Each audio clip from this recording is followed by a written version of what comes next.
Oke, apa kabar teman-teman? Nggak kerasa udah seminggu lagi ya. Jadi hari ini gue akan membahas analisa forex mingguan. Seperti biasa ya, kita akan bahas analisa forex mingguan, sponsor by TradingView dan GIC dan teman-temannya. Oke, nah gue akan membahas minggu pertengahan Desember, which is minggu depan gitu ya. Apakah akan ada rally untuk pair forex gitu ya. Lalu kita akan membahas analisa Bitcoin, GBP, Aussie, Euro, Gold, XAU, USD. Terus tadi ada teman-teman minta komoditi EJ, lalu nikel ya. Jadi kita akan bahas. Nah, teman-teman, sebelum kalian ini, gue buka kelas ya untuk kelas saham. Jadi gue akan membuka kelas untuk saham gitu ya. Price action and tape reading 2.0 gitu ya. Sekalian juga untuk kelas forex gitu. Untuk kelas saham gitu ya. Untuk kelas forexnya masih nanti gitu ya. Nah, kalau kalian berminat, monggo nanti gue kasih tahu linknya ada di bawah. Ya, jadi kita akan membahas bagaimana kita bisa dapat cuan, survive di market, mau market merah, market hijau dan segala macam gitu ya. Kita akan mulai di Januari. Kenapa di Januari? Karena biar kalian suka-suka dulu di window dressing ya. Oke, sip. Jadi kita akan bahas satu mengenai event ya guys ya. Pertama mungkin key event yang ada di sini gitu ya. Teman-teman harus tahu bahwa stimulus US, terus kepastian Brexit itu juga akan menjadi impact-nya. Tapi biasanya setelah minggu depan, ingat ya, setelah minggu depan biasanya market akan sepi. Biasanya kalau market sepi, biasanya akan ada rally yang akan terbentuk biasanya gitu ya. Lalu yang kedua key event adalah vaksin implementasi gitu ya, atau implementasi vaksin baik di US, ya, European, Inggris dan segala macam, dan di seluruh dunia gitu ya.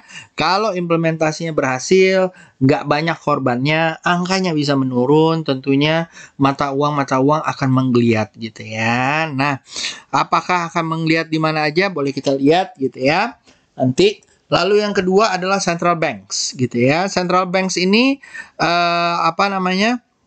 dan OPEC ini dia akan bertemu di tanggal-tanggal yang nanti akan gue sebut gitu ya. Ini tanggal-tanggalnya guys ya.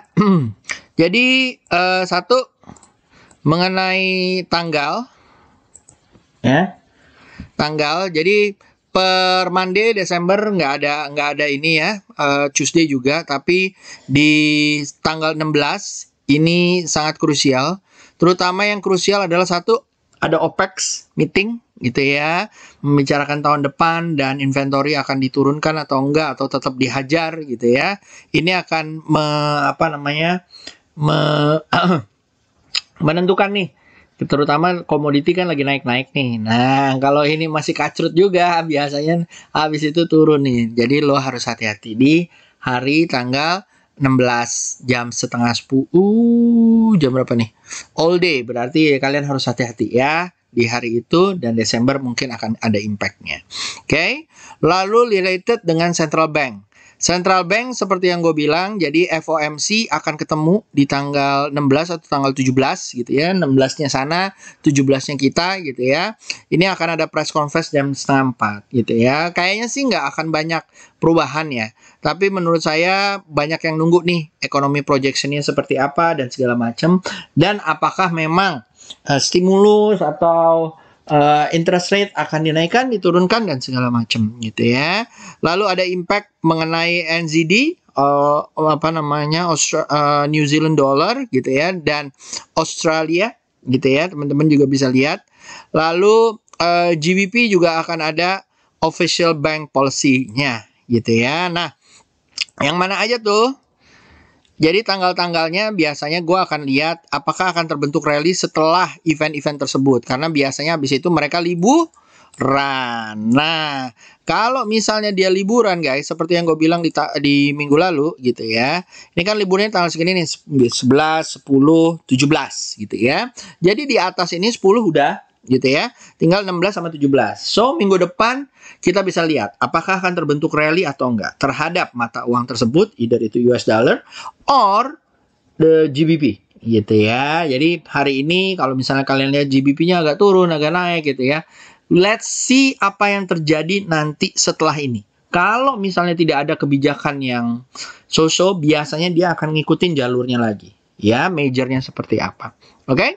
Nah, majornya seperti apa? Mari kita masuk ke apa namanya? Saham si pair-pairnya gitu ya.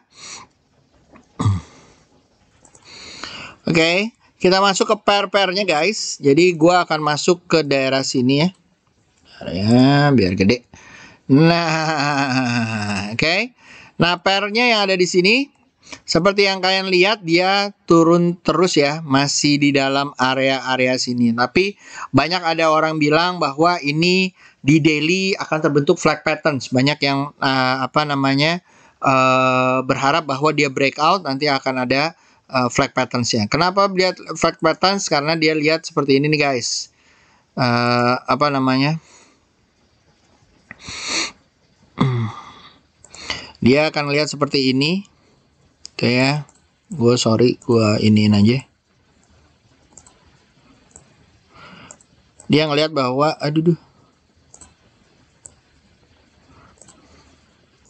Dia ngelihat bahwa dari sini kita sudah ada jalur flagnya, bentukan flagnya, lalu dia bisa lihat bahwa apa namanya ini tiangnya nih, kurang lebih ya.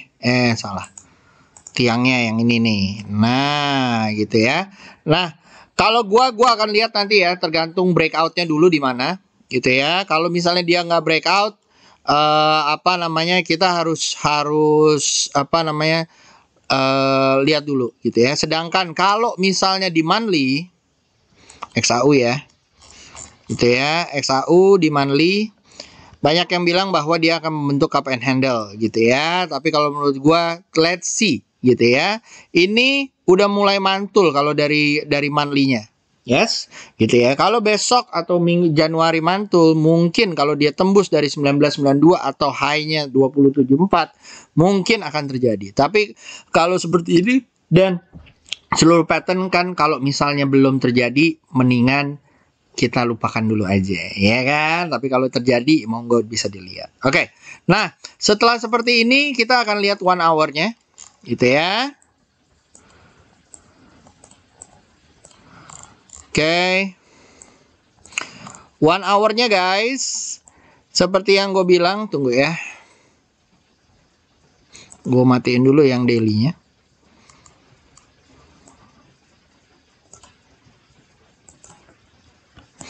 One hour-nya atau 4 hour ya. Kita masuk ke 4 hour. Ya. 4 hour-nya kemarin bikin higher high, higher low gitu ya. Kalau misalnya seperti ini, kita harus bisa lihat bahwa dia bisa tembus nggak dari area-area 1871-nya.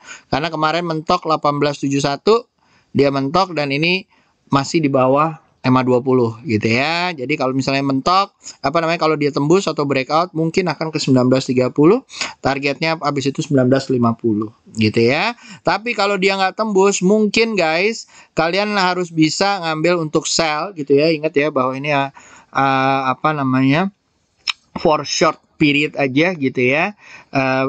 Dia akan menuju ke 1805 atau 1814 ya, daerah-daerah sini. Lumayan lah beberapa pips gitu ya. Kalau misalnya dia tembus, maka dia akan ke 1767 lagi. Oke. Nah, tanggal tadi yang seperti gue bilang, tanggal 16 akan menjadi key gitu ya. Dan kalau misalnya kalian mau ngambil, tunggu dulu. Kalau misalnya mau mainnya atau trade-nya agak lama. Tapi kalau misalnya kalian ingin OP besok, I think it is best kalau misalnya dia breakout dari area-area sini nih 1821-nya ataupun dia mulai lagi reverse ke bawah lagi. Karena dari bulan Agustus memang kencengnya adalah kenceng daerah situ. Dan apa namanya, kalau misalnya mereka akan jalan terus, kalau kita lihat tadi patternnya adalah apa namanya, dengan paralel yang sudah ada channelnya, maka dia mungkin ke arah-arah 1755 daerah-daerah sini ya. Oke guys. Itu dari gua, dari XAU gitu ya. Kalau gua pasti akan melihat bahwa untuk short term yang seperti gua bilang short gitu ya, untuk short term gitu ya, 1-2 hari ini. Tapi untuk long term hati-hati bahwa nanti akan ada pembalikan gitu ya, terutama nih di saat-saat doji pas banget dojinya di minggu-minggu ini gitu ya. Oke. Lalu kita akan masuk ke DXY. DXY adalah US dollar currency gitu ya. Terlihat bahwa dia masih melemah ya guys ya gitu ya. Kalau dia bisa tembus dari 92-nya mungkin akan naik lagi. Tapi kalau seperti ini kayaknya masih banyak ditahan ya gitu ya. Jadi kalau gua ngelihatnya bahwa masih bisa turun nih. Ya, let's see how it is gitu ya. Kalau gua ngelihatnya masih bisa turun di daily-nya. Kalau di 4 hour mungkin akan naik, tapi mentoknya paling daerah-daerah sini ya, 91 atau 92745. Similar sama dengan yang ada di 92 gitu ya, daerah-daerah sini 92, 91, daerah sini. Kalau misalnya nggak kuat, mungkin dia akan turun lagi. Let's see bagaimana orang antisipasinya. Kalau nggak salah, Pfizer udah di-approve oleh FDA di untuk emergency ya di Amerika gitu ya. Nah, kita lihat bagaimana responnya seperti apa. Apakah akan ada jumping atau ada gap di minggu depan. Oke? Lalu setelah itu kita masuk ke Bitcoin dulu ya.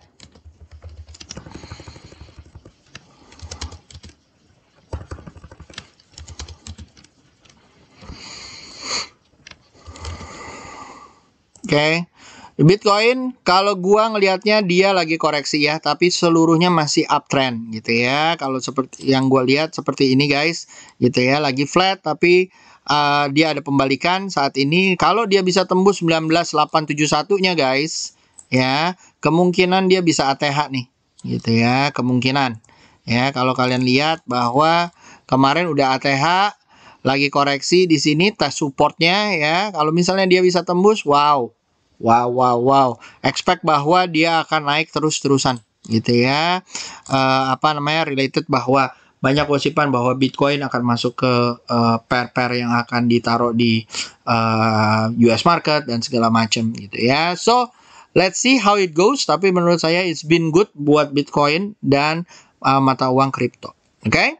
Nah, yang kedua adalah kita akan ngomongin mengenai nikel gitu ya. Kalau kalian tahu bahwa nikel itu most of the time adalah dia flat gitu ya. Flatnya ada di sini, gua kasih garisnya dulu ya.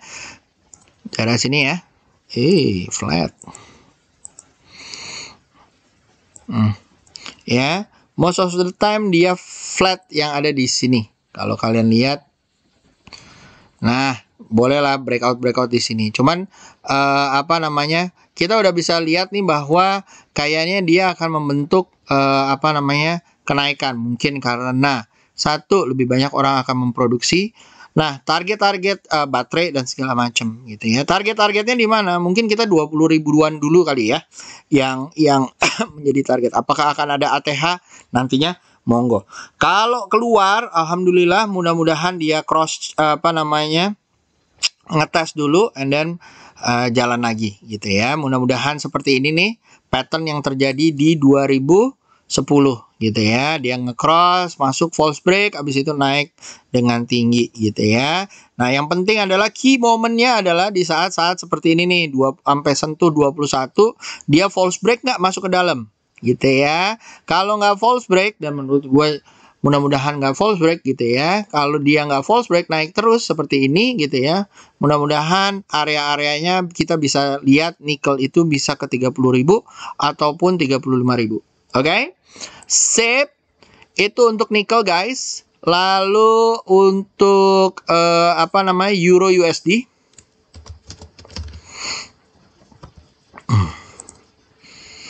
Euro USD kalau misalnya dari monthly ya, dia udah breakout nih ya dari downtrend yang biasa dilakukan gitu ya. Nih, breakout kemarin gitu ya, dari sejak 2008 trend line-nya baru di breakout.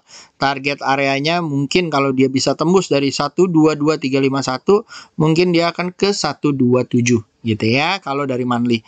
Tapi kalau dari daily ya, dia sepertinya lagi ngetes dari titik trendline supportnya yang diambil. Nah, hati-hati ya guys. Di sini dia fail terus nih. Ya, fail terus yang ada di sini nih. Ini berulang kali dia fail.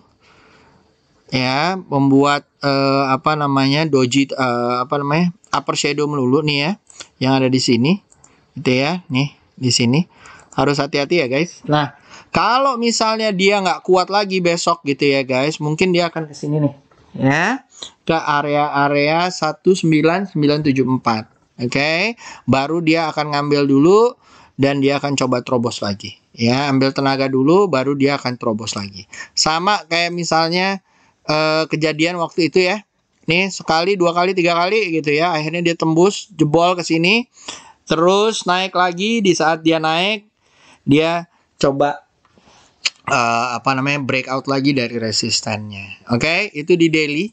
Sedangkan kalau misalnya di 4 hours gitu ya. Kalau gua masih melihat bahwa dia masih bisa naik gitu ya. Tapi kalau misalnya di bawah EMA 20-nya di sini, mungkin dia akan ngetes support dulu di 188888 gitu ya, angka cantik daerah sini. Ya. Kalau kalian mau ambil, please be careful bahwa it's for short period of time atau waktu yang pendek dan juga kalian counter trend. Ya, jadi harus hati-hati. Oke, di 1 hour sama seperti itu guys. Prinsipnya ada dari situ. Mungkin untuk yang short period di 120628, middle period di 119675 gitu ya. Oke, lalu kita akan masuk ke GBP USD. GBP USD guys, ya, secara dari daily ya, gue kasih tunjuk dulu. Overall dia masih uptrend ya. Kamu bisa lihat bahwa higher high, higher low, higher high, higher low, masih ada tangga yang dia buat. Walaupun kemarin hampir dari 3 Desember dari awal bulan dia terkoreksi terus gitu ya. Nah, sampai di sini mungkin dia akan rebound nih, akan mantul gitu ya. Tapi kita lihat aja apakah dia bisa naik lagi atau tidak gitu ya. Karena di sini memang quite strong nih ya. Yang ada di sini ini adalah resisten yang saya taruh di sini nih. Ini adalah resisten yang sudah terbentuk sejak tahun 3 tahun yang lalu gitu ya. Jadi kalian harus hati-hati. Kalau misalnya ini udah ini ya, kalian tunggu daerah-daerah sini nih, 130873. Kalau dia mantul, monggo diambil. Targetnya 13320. Atau kalau misalnya memang bisa tembus atau ini nggak jadi gitu ya, target-target areanya is quite long gitu ya, bisa ke area-area 142694. Oke? Lalu setelah itu apa lagi? Aussie USD. Aussie USD masih kenceng ya guys ya, tapi kalau menurut gua bentuknya seperti ini, sepertinya dia akan doji or akan koreksi dulu setelah dia breakout gitu ya. Kita bisa lihat bahwa dari sini dia ya, dari sini dia sudah termasuk ke area-area yang dimana resistennya dia gitu ya. Kalau misalnya dia ngetes, mungkin akan ngetes ke 7456 gitu ya. Nah, dari area-area sini, kalau menurut saya yang for short period gitu ya, bisa ngambil counter trend, tapi hati-hati. Mungkin target-target areanya cuma di area 74853 ataupun 75062 gitu ya. Lalu USD JPY. USD JPY juga sama ya guys ya. Kalau menurut saya masih melemah aja nih ya, dari ininya gitu ya. Dari per daily-nya gitu ya. Ini sering ditahan di 103856. Kalau menurut saya kalau dia berbalik monggo diambil. Kalau sekarang mungkin tunggu dulu ya. Kecuali dia tembus dari 103615, mungkin dia akan ke area 103328 gitu ya. Di 1 hour juga seperti itu ya. Terlihat bahwa ada reversal gitu ya. Target areanya kalau kalian mau ambil gitu ya dari reversal ini, monggo di 103862 ataupun di 103750. Oke? Nah, mumpung lagi ngomongin JPY. Sorry. Nah, kita juga bisa ngomongin Euro JPY gitu ya. Nah, saat ini kemarin dia mantul dari moving average-nya Dan kayaknya dia bisa ke area-area sini 125.789 gitu ya. Boleh TP sebagian di sini kalau misalnya dia turun terus gitu ya. Targetnya lumayan panjang nih ke area 125.128. Oke, tapi mostly dia sideways terus di sini. Jadi teman-teman boleh lihat bahwa dia akan ke 125.829 di sini. Ya. Oke. Sip. Lalu apalagi mungkin nanti yang akan ada laporan statistiknya gitu ya. Kalau NZD USD, kalau misalnya kita lihat di one hour gitu ya, daily ya, kemarin dia tuh masih strong ya NZD USD gitu ya. Kebetulan dia breakout, dia lagi coba tanah pijakannya gitu ya. Kalau misalnya continuously DXY itu atau dollar index selalu akan tetap melemah gitu ya, kita bisa expect bahwa NZD itu akan ke 72836. Oke. Lalu Australian dollar tadi udah ya. Jadi seperti itu, kalian juga boleh lihat NZD JPY juga boleh gitu ya. NZD JPY juga NZD-nya menguat terus ya guys ya. Jadi kalau misalnya dia besok mantul boleh dibeli gitu ya. Kalau misalnya dia masih turun tungguin aja di 72919. Oke? Sip. Ini looking good sih kalau menurut gua, dan semoga teman-teman bisa ngambil ininya. Dan yang perhatiin yang tadi seperti yang gue bilang, bahwa di tanggal-tanggal ini akan terjadi rally setelah itu. Dan kita bisa lihat nih rally-nya kemana. Apakah dia akan menguat atau melemah gitu ya. Oke, itu aja dari gue. Semoga berguna. See you and happy cuan minggu depan. Ingat ya, semoga dapat cuan semuanya. See you and bye-bye.